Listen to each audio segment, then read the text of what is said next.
Hello વિદ્યાર્થી મિત્રો, રાધે રાધે. તો આજે તમારા માટે ટેટ ટુમાં શું તૈયારી કરવી, શું સિલેબસ છે જે મિત્રો ટેટ ટાટમાં પાસ નથી, ટાટ સેકન્ડરી ને હાઈ સેકન્ડરીમાં પાસ નથી, એ મિત્રોએ આગળ શું કરવું, બધી જ વાત આપણે આ વિડીયોમાં કરવાના છીએ.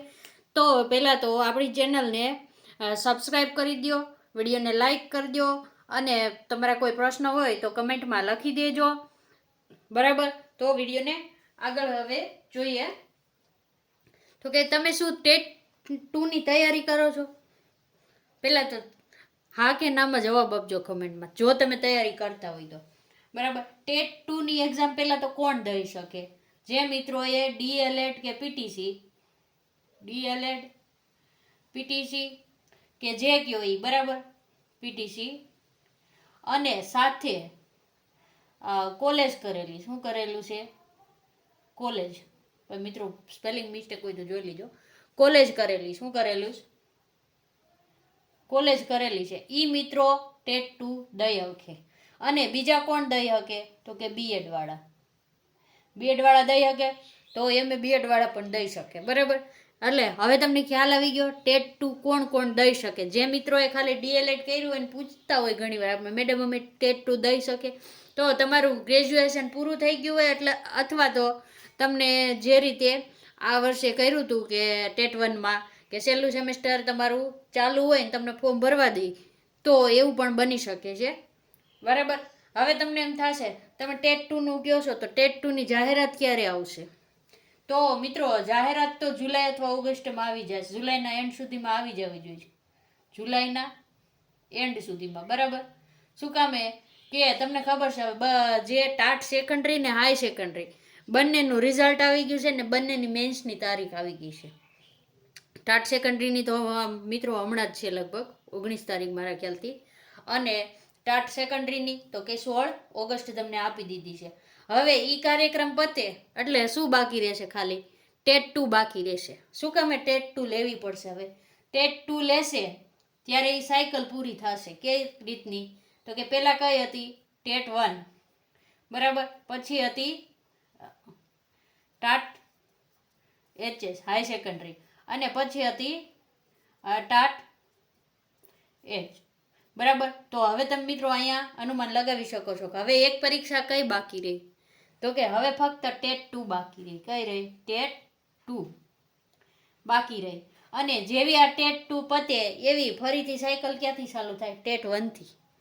કારણ કે તમને ખબર છે કે 2027માં જે આપણે 1 થી 5માં ભરતી કેલેન્ડર આપી દીધું છે, એમાં તમારે નહીં તો 5000 શિક્ષકોની ભરતી આવવાની છે. કેટલી? 5000ની ભરતી આવશે 1 થી 5માં.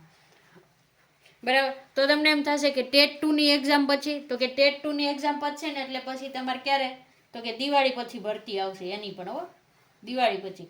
કેટલી જગ્યા આવે એ અંદાજે આપણે અત્યારે 2000-3000ની ગ્રાન્ટેડ ને બધી ગણી લ્યો ને તો 2500 થી 3000 કે 2000 જેટલી અંદાજિત આવે. આપણે અત્યારે અંદાજિત કહીએ છીએ. બરાબર. હવે તો તમને એમ થશે તો કે ટેટ ટુનો સિલેબસ બદલાઈ ગયો છે? તો કે મિત્રો હા, ટેટ વનની હારે તમારો ટેટ ટુનો સિલેબસ બદલાઈ ગયો છે, નવો આવી ગયો છે. કેવો આવી ગયો છે? નવો.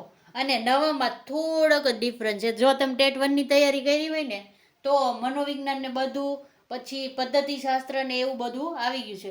હવે તમને ખબર છે ટેટ ટુનો સિલેબસ છે ને, તો કે પેપર વનમાં 75 માર્ક હશે, પ્લસ બીજા 75 માર્ક હશે. આ હશે તમારા મેન વિષય. જો તમારે ગુજરાતી, સાયન્સ, ગણિત જે હોય આ તમારા મેન વિષય. બરાબર. એમાં પણ આપણે કાંઈ હાઈ સેકન્ડરી જેવું ઝાઝા વિષય નથી આવતા. બરાબર. ભાષાવાળાને પાછી 4 ભાષા આવશે. ગુજરાતી, હિન્દી, સંસ્કૃત ને ઇંગ્લિશ. ભાષાવાળાને 4 ભાષા. જો અહીં એક ભાષા નથી, 4 ભાષા. એમાંય ચારેયનું પાછું વિતરણ આવશે. અને આમાં તમને ખબર છે મનોવિજ્ઞાન ને કરંટ અફેર ને બધું આવી જશે. શિક્ષણ, પછી શિક્ષણ, આમાં રીઝનિંગ, આ બધુંથી 75 માર્ક આવશે. રીઝનિંગ આવી જાય, કરંટ અફેર આવી જશે, જીકે આવી જાય, ટોટલ વસ્તુ આમાં આવી જશે. અને આ ભાષામાં તમારે ભાષાવાળા મિત્રો હોય એ આપણી સાથે ટેટ ટુની તૈયારી માટે જોડાઈ જાય. જો આપણે ગુજરાતી ભાષા કરાવવાના છીએ. અત્યારે ક્યારેક ક્યારેક આપણે હવે વિડીયો લાવતા રહીશું ગુજરાતી ભાષામાં. અને જે ભાષાવાળા હોય ને એને બહુ સારું શું થાય ખબર છે, તમારે પેપર 1 હોય ને આમાં, તો તમારે ઇંગ્લિશ અને ગુજરાતી બંને કેટલી આવે ખબર? ઇંગ્લિશ અને ગુજરાતી બંનેથી ભાષા તો 25 માર્કનું પૂછાય. કેટલું? પેપર 1માં 25 માર્કનું પૂછાય. અને આમાં તમારે ઇંગ્લિશ 20 માર્કનું હોય અને ગુજરાતી 20 માર્કનું, એટલે 40 માર્કનું આ હોય. એટલે ભાષાવાળાને તમે હિસાબ કરો ને, 40 50 60 65 થઈશ, તો 65 માર્ક તો ખાલી 2 ભાષાના થઈ જાય. તો હવે તમારે ભાષાવાળાને મેઇન ક્યાં ફોકસ હોવો જોઈએ? ઇંગ્લિશ ગુજરાતી. ક્યાં હોવો જોઈએ? ઇંગ્લિશ અને ગુજરાતી. આમાં તમને આ જે પેપર 1માં હશે એમાં ફકરો આવશે, કવિતા આવશે ને એની જે જવાબ આવશે, પણ હશે તો વ્યાકરણ, અલંકાર ને છંદ ને સમાનાર્થી ને વિરુદ્ધાર્થી એવું જ પૂછાય. બરાબર? આ બેમાં તો અહીંયા 11 થી 12 માર્કનું હશે બે. એ થઈ ગયું. પછી રીઝનિંગ હશે 4-5 માર્કનું. રીઝનિંગ પણ આપણે કરાવવાના છીએ. અને ભાષાવાળાને આમાં પણ છે 15 માર્ક તમારે વિષય વસ્તુની એ હશે ને 5 માર્કની મેથડ હશે. 5 માર્કની શું હશે? મેથડ એટલે પદ્ધતિશાસ્ત્ર. ગુજરાતીમાં 5 માર્કનું પદ્ધતિશાસ્ત્ર પદ્ધતિ. બરાબર? તો જે મિત્રોએ ટેટ કરી હોય ને એને ખબર છે કે ગુજરાતીમાં પણ 15 માર્કની મેથડ હતી અને 15 માર્કનું વિષય વસ્તુ ને એ બધું હતું. ઇંગ્લિશમાં પણ એવું હતું, 15 માર્કની મેથડ હતી અને 15 માર્કનું વિષય વસ્તુ હતું. બરાબર? તો તમારે જેને ટેટ 1ની તૈયારી કરી હોય જે મિત્રોએ, અને જેને કોલેજ પૂરી હોય એને ટેટ 2 માટેનું ફોર્મ ભરવાનું જ હોય. બરાબર? અને શું કામ ભરવું જોઈએ ને એના માટે નહીં, તમને મારા હમણાં એક ગુડ ન્યૂઝ દેવા છે, પણ છેલ્લે લગીને વિડીયો બના રહીજો કે તમારે ટેટ 2 હું કામ પાસ કરવી જોઈએ.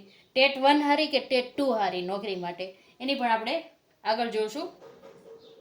તો તમે ટેટ પાસ કરો ને ટેટ 2 એટલે તમને 6 થી 8માં નોકરી મળે. કેમાં મળે? 6 થી 8 ધોરણમાં શિક્ષકની મળે. આ ધોરણમાં શિક્ષકની મળે. બરાબર? હવે જે આપણે કીધું એ તમારા માટે જોઈ, તમને કીધું એમ જ છે તમારે હવે ટેટ 2 શું કામે દેવી જોઈએ.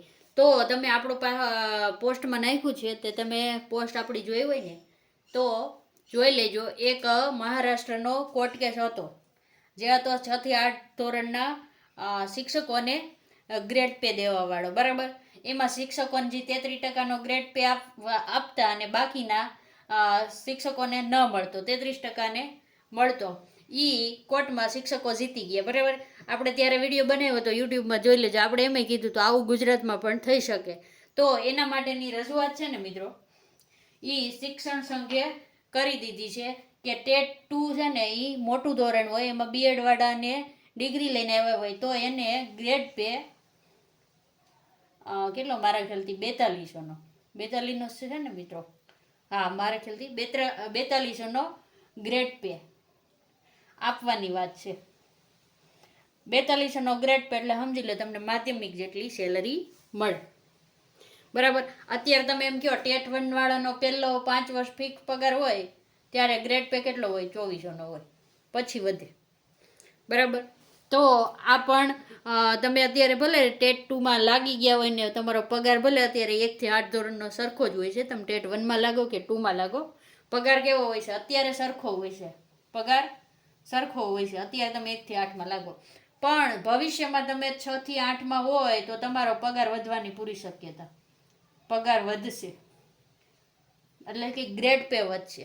જે 1 થી 5નો અલગ થઈ જશે, 6 થી 8નો પણ અલગ થઈ જાય. એટલે કે તમે માધ્યમિકના શિક્ષક હોય ને એટલો તમારો પગાર થઈ શકે છે.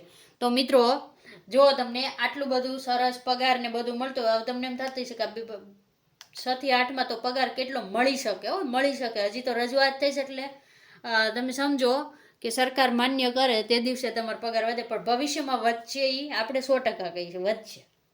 ગ્રેડ પે મળશે 100%. તો તમારો સ્ટાર્ટિંગ પગાર 40 જેટલો થઈ જાય અને 8મો પગાર પણ આવે તો આમાં વધારો પણ થઈ શકે ભવિષ્યમાં. તો અત્યારથી જ તમે આ પગાર જોઈને અને તમારું કરિયર બંને જોઈને આજથી જ ટેટ 2ની તૈયારી ચાલુ કરી દેજો. બરાબર? અને ટેટ 2ની તૈયારી આપણી સાથે શરૂ કરવી હોય તો આપણે 8 થી 8:30ની વચ્ચે આપણે રોજે લાઈવ ક્લાસ લઈએ છીએ, તે પણ તમે જોઈ શકો છો. બરાબર? વિડીયો સારો લાગ્યો હોય તો લાઈક કરજો, ચેનલને સબસ્ક્રાઈબ કરી દેજો. રાધે રાધે.